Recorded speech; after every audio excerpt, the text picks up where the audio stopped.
이렇게 권력을 잡은 나폴레옹, 이 나폴레옹의 여러 가지 측면을 한번 알아보겠습니다. 우리가 나폴레옹의 업적에 대해서 얘기를 할 때 가장 많이 언급하는 것 중에 하나가 바로 나폴레옹 법전입니다. 나폴레옹이 민법전을 정비함으로써 법적 통일성을 가지게 됩니다. 사실 프랑스는 프랑스 혁명 때까지도 여전히 프랑스 북부의 관습법이 지배하는 지역, 그리고 남부의 로마법이 지배하는 지역으로 나뉘어져 있었습니다. 물론 프랑스 혁명 당시에 헌법을 제정하는 것과 같이 공법 분야에서 많은 발전이 있었습니다만, 민사 영역, 즉 인간 사이의, 사람들 사이의 그런 관계를 규정하는 법률에 한해서는 이 관습법과 로마법이라는 두 가지 체계의 지배를 받고 있었던 것이었습니다. 그래서 나폴레옹은 이러한 상황에서 한 가지 민법으로 이런 사람들을 지배하는 체제를 만들기 위해서 민법전을 정비한 것입니다. 물론 이 과정에서 나폴레옹이 직접 민법전 전체를 집필한 것은 아닙니다. 당대 법률가들을 다 불러서 민법전을 정비를 하게 만들었고, 그리고 자신은 지나가면서 이 법률가들한테 몇 가지 아이디어를 주는 그런 정도의 역할을 했습니다. 이렇게 나폴레옹은 민법전을 정비하면서 프랑스 전체에 동일한 법을 부과하기 시작했습니다. 또한 나폴레옹은 정교 협약을 통해서 프랑스 혁명 이후 결별했던 카톨릭과 다시 우호 관계를 맺게 됩니다. 사실 프랑스는 프랑스 혁명 초기에 성직자들에게 시민 헌법에 선서하라고 요구를 하게 되면서 많은 카톨릭 신자들 그리고 성직자들로부터 많은 반발을 사고 있었습니다. 결국은 카톨릭 세계와 결별을 하게 되고 이른바 프랑스는 세속화에 성공을 하게 되는데, 이 사건 이후 이제 나폴레옹은 정교 협약을 추진을 하게 되면서 이렇게 카톨릭과 다시 한번 손을 잡게 된 것입니다. 사실 나폴레옹은 18세기 계몽주의자들과 마찬가지로 종교가 가지는 여러 가지 힘에 대해서 잘 알고 있었습니다. 그 중에서도 사회 안정을 가져다주는 종교의 힘을 잘 이해를 하고 있었습니다. 다시 말하면 종교는 특정한 도덕을 사람들한테 전달해주는 그러한 도구였습니다. 그래서 나폴레옹은 자신이 권력을 잡자마자 바로 종교적 평화를 가져오려고 했습니다. 카톨릭뿐만 아니라 신교, 또 유대교 등을 모두 인정을 했고 프랑스 내에서 자유롭게 믿을 수 있도록 허용을 했습니다. 하지만 나폴레옹은 자신이 국민의 절대 다수가 카톨릭 신자인 프랑스라는 나라의 최상위에 있다는 것을 너무나 잘 알고 있었습니다. 그래서 나폴레옹은 카톨릭 군주로 보이기 위해서 많은 노력을 합니다. 자기 스스로 일요일마다 미사를 드리러 가기도 하고, 또 자기 스스로 기독교적인 축성을 하기도 했습니다. 그렇더라도 나폴레옹에게 종교라는 것은 사회 통제를 위한 수단이었습니다. 즉 통치의 도구였던 것입니다. 그래서 성직자들은 군대의 징집을 장려하기도 했고, 나폴레옹 군대의 승리를 찬양하기도 했습니다. 이렇게 나폴레옹은 정치가의 면모를 보였습니다만, 더 중요한 것은 나폴레옹의 정복자의 면모입니다. 나폴레옹은 북아메리카 쪽에서 식민지 제국을 건설하고 싶다는 꿈을 가지고 있었습니다. 사실 이러한 꿈은 구체제 당시의 번영에 대한 향수에서 비롯된 것이었습니다. 이러한 향수는 이 아메리카 지역에서 번성하고 있었던 사탕수수, 즉 설탕 농업을 통해서 많은 돈을 벌어들이고 있었던 것을 상기시키는 것이었고, 또 그 농업의 기반에는 노예제가 있었다는 것을 또 상기시킵니다. 그래서 나폴레옹은 이 아메리카 지역에서 아메리카 대륙 중부에 있는 루이지애나, 그리고 카리브해에 있는 생도맹그, 과들루프, 토바고, 또 남아메리카 쪽에 있는 기아나, 이 식민지들을 연결하는 거대한 식민지 제국을 건설하려고 했던 것이었습니다. 나폴레옹이 이렇게 하려고 했던 목적은 이곳에서 프랑스의 영향력을 확대하고, 또 그렇게 함으로써 미국의 영향력 확대를 견제하려는 데 있었습니다. 이러한 정책의 연장선에서 나폴레옹은 1802년에 노예제를 전면적으로 복원시킵니다. 사실 노예제는 프랑스 혁명 당시, 즉 1794년 2월에 전면적으로 폐지가 된 상태였습니다. 하지만 나폴레옹이 8년 만에 이 노예제를 부활시킨 것이었습니다.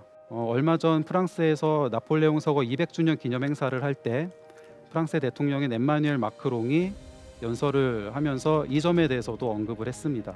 In 1802, Napoleon, and you mentioned this as well, Napoleon re-established slavery that the Convention of 1794 had abolished. The Second Republic repaired that betrayal, that mistake of the period. 그래서 혁명이 추구했던 가치를 나폴레옹이 이 노예제 회복을 통해서 손상시켰다, 이런 점을 말하려고 했던 것이었죠. 사실 이렇게 나폴레옹이 노예제를 회복시킨 거에 대해서는 현재도 많은 비판을 받고 있습니다. 그러나 1804년 지금 현재 IT라고 불리는 생도맹그가 독립을 하게 되고, 또 그 와중에 나폴레옹이 이곳을 억압하기 위해서 보냈던 군대가 풍토병에 시달리면서 병력이 줄게 되고, 그런 상황을 보게 되면서 나폴레옹은 이곳에서 식민지 제국을 건설하는 것이 불가능하다는 점을 뼈저리게 느끼게 됩니다. 그래서 나폴레옹은 1803년에 루이지애나 식민지를 미국에 헐값에 팔게 됩니다. 미국으로서는 헐값에 미국의 영토를 2배로 늘린 좋은 기회가 됐던 것이었죠.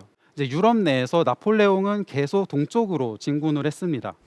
먼저 제네바를 점령한 뒤에 스스로 이탈리아의 왕위에 올랐고, 계속 동쪽으로 진군을 해서 오스트리아, 프로이센, 러시아 등을 제압하기 시작했습니다. 사실 나폴레옹의 이러한 확장은 유럽 여러 군주들의 불안감을 조성했습니다. 나폴레옹이 스스로 이탈리아 왕위에 올랐을 때 동쪽으로 계속 또 진군을 하고 있었고, 그 시기에 영국 그리고 오스트리아, 러시아는 다시 한번 대프랑스 동맹을 맺게 됩니다. 프랑스군은 계속 동쪽으로 진군을 해서 이제 대프랑스 동맹군과 전투를 벌이게 됐고, 큰 승리를 거두게 됩니다. 대표적으로 1805년에 있었던 아우스터리츠 전투는 나폴레옹이 벌인 전투 가운데 아주 유명한 전투입니다.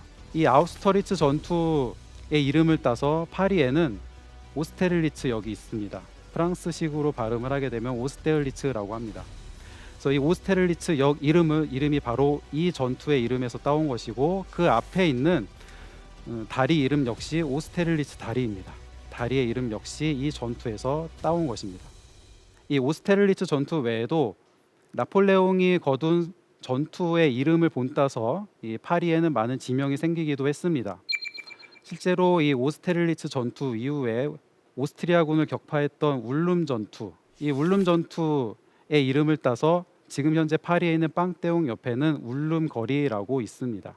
그리고 나폴레옹은 자신의 전공을 기념하기 위해서 1806년에 개선문을 건축하라고 지시를 내립니다. 그 첫 번째 개선문은 현재 이 루브르 건물 안쪽에 있는 광장에 있는 카루젤 개선문입니다. 그리고 또 같은 해에 나폴레옹은 지금 우리한테 너무나 유명한 그 에뚜알 개선문이라고 불리는 그 개선문 건축을 지시합니다.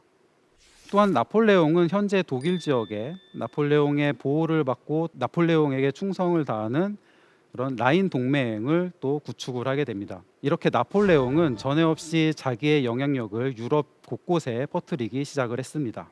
그리고 이제 나폴레옹은 이탈리아 남부, 또 나폴리 왕국 이런 곳에 자기 가족들을 왕위에 앉히기까지 합니다.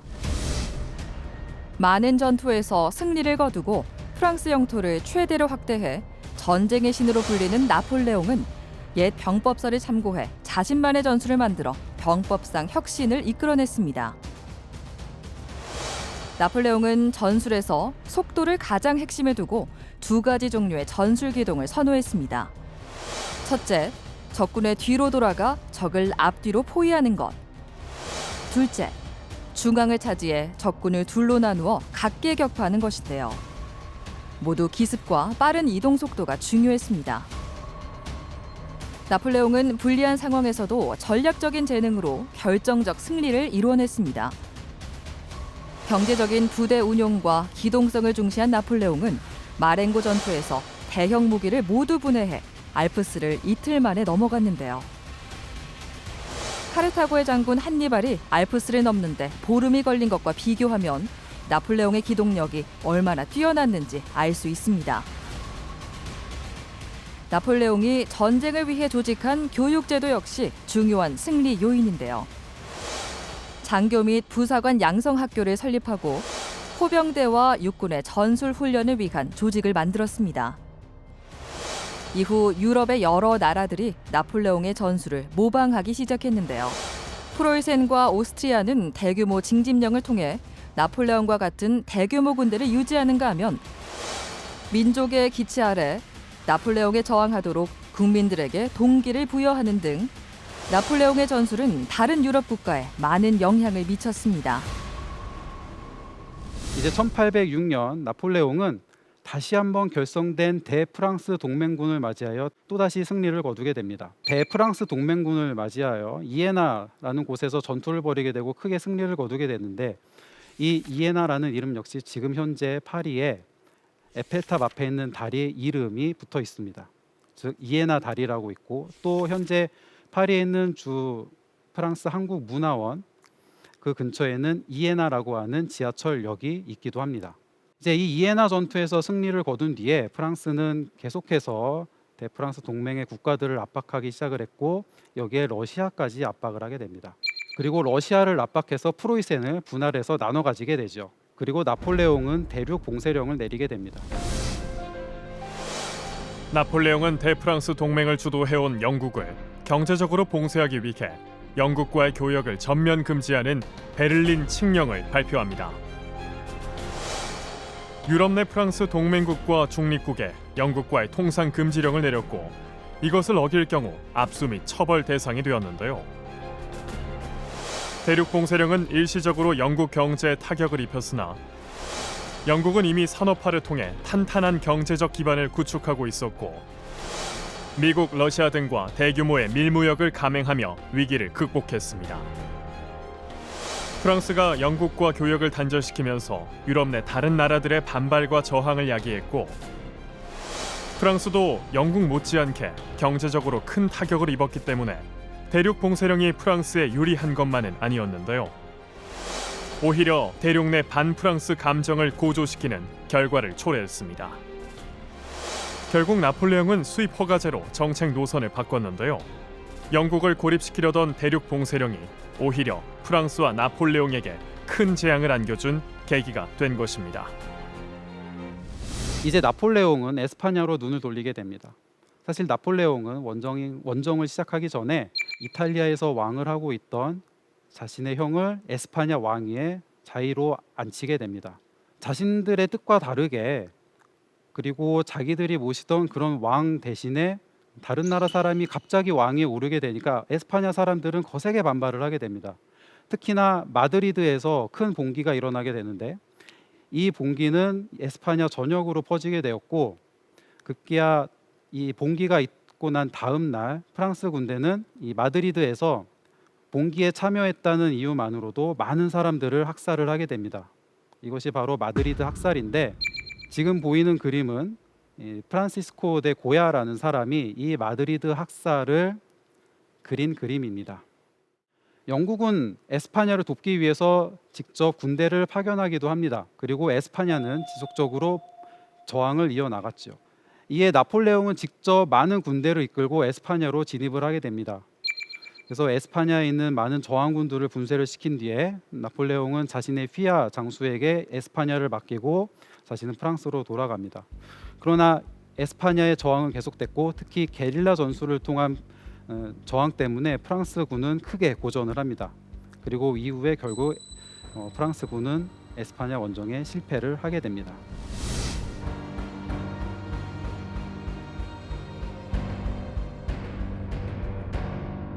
이렇게 에스파냐에서 프랑스가 고전을 하고 있을 때 다시 영국과 같은 국가들은 프랑스를 압박을 합니다. 그러나 이때 나폴레옹은 다시 그런 국가들의 승리를 거두면서 나폴레옹 그 자신이 영향력을 행사할 수 있는 지역을 전혀 없이 더 크게 넓힙니다. 거의 유럽 전역에 자신의 영향력을 행사하기 시작을 합니다. 유럽 내 패권을 가지게 된 것이죠.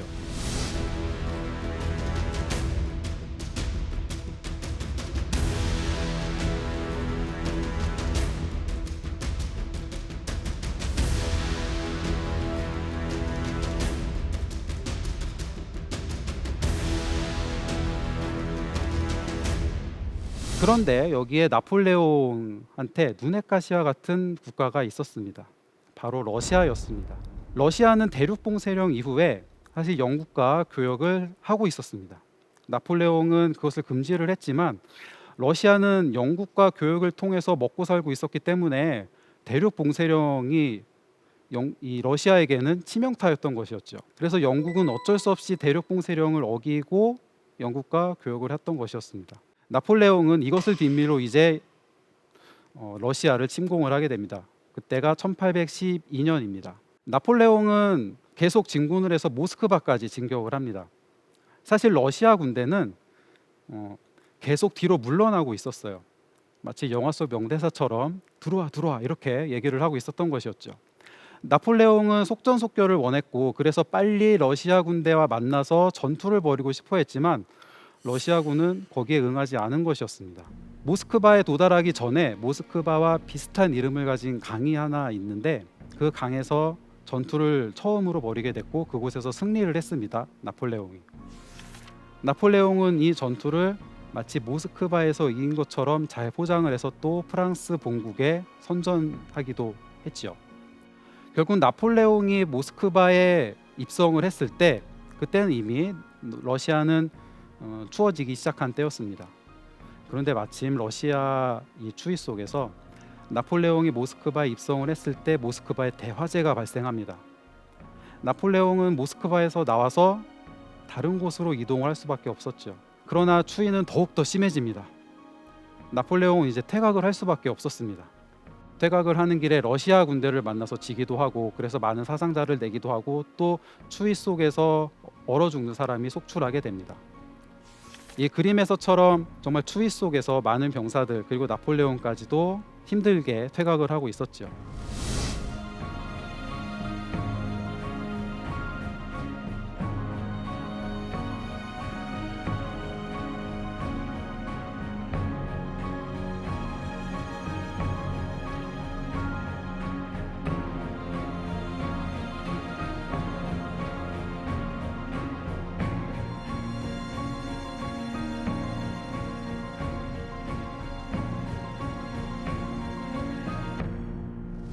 최근 러시아에서 한 지역에 대한 발굴 조사를 진행을 했었는데 그곳에서 발굴을 해보니까 당시에 나폴레옹 시대 때 군인들이 입었던 옷들이 많이 발견됐다고 합니다. 그만큼 추위 속에서 또 전투 속에서 죽어갔던 프랑스 군인의 수가 엄청나게 많았다는 점을 보여주고 있습니다. 근데 여기서 한 가지 숨겨진 사실이 있습니다. 사실 이 장면을 보게 되면 나폴레옹은 추위에 떨면서 말을 타고 가고 있고 그 주변의 병사들 그리고 밑에 바닥에 죽어 있는 병사들의 모습도 보입니다. 하지만 나폴레옹에게는 특별한 보급품이 있었습니다. 흔히 나폴레옹이 다른 병사들과 마찬가지로 똑같이 비박을 했다라는 소문이 일부 있는 것으로 아는데 사실 그렇지는 않습니다. 나폴레옹은 나름대로 황제였기 때문에 황제가 쉴 수 있는 공간은 항상 다른 병사들이 다 마련을 해줬죠.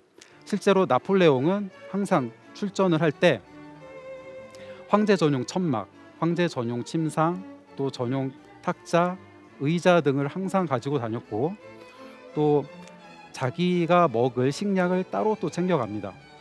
나폴레옹이 상당한 육식 애호가였는데 그래서 나폴레옹은 항상 돼지고기, 소고기, 닭고기 등 여러 가지 종류의 고기를 충분히 가지고 다녔다고 합니다.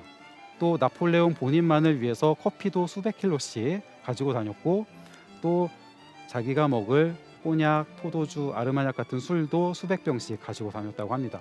그러니까 지금 이 그림 나폴레옹이 퇴각하고 있는 또 많은 사람들이 추위에 벌벌 떨면서 퇴각하고 있는 이 그림에서 안 보이는 곳에는 나폴레옹의 보급품이 특별한 부대한테 맡겨진 상태였다는 것입니다. 결국 이렇게 힘들게 러시아에서 퇴각을 해서 프랑스로 돌아왔을 때 실제로 출정했을 때의 병사의 수는 거의 다 사라졌고 수천 명밖에 남지 않았습니다. 사실상 나폴레옹의 러시아 원정은 대실패로 끝났습니다. 그런데 나폴레옹은 여기서도 자신의 실패를 축소시킵니다. 즉 정치적 선전을 위해서 축소를 시켰습니다. 어떻게 얘기를 했냐면 나는 러시아 군대에 진 것이 아니라 바로 동장군에게 졌다 이렇게 얘기를 합니다. 즉 자신의 실패는 나의 군사적 무능 이런 것이 아니라 추위 때문에 그렇다. 추위만 아니었으면 내가 충분히 이겼다. 이런 점을 자꾸 피력하려고 했던 것이었습니다. 이렇게 정복자 나폴레옹은 러시아 원정에서 비록 실패는 했습니다만 거의 유럽 전역을 자기의 영향력 아래 두었습니다. 즉 유럽에서 나폴레옹은 정말 큰 소리를 낼 수 있었던 그런 군주였던 것이죠. 이렇게 정복자 나폴레옹은 유럽 전역을 호령을 했지만 러시아 원정의 실패 때문에 결국 다시 한번 유럽 여러 국가들과 맞서게 됩니다. 즉 대프랑스 동맹이 결성이 되고 그 대프랑스 동맹이 다시 프랑스를 압박을 하기 시작을 했던 것이었죠.